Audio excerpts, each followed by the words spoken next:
ब्रह्ममुरारिसुरार्चितलिङ्गं निर्मलभासितशोभितलिङ्गम्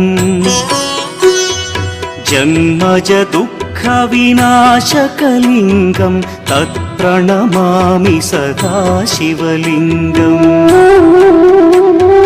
देवमुनिप्रवरार्चितलिङ्गं कामदहन करुणाकरलिङ्गम्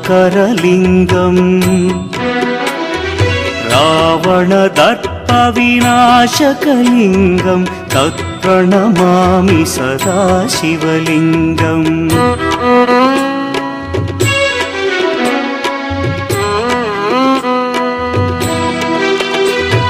सर्वसुगन्धसुलेपितलिङ्गं बुद्धिविवर्धनकारणलिङ्गं सिद्धसुरासुरवन्द्यं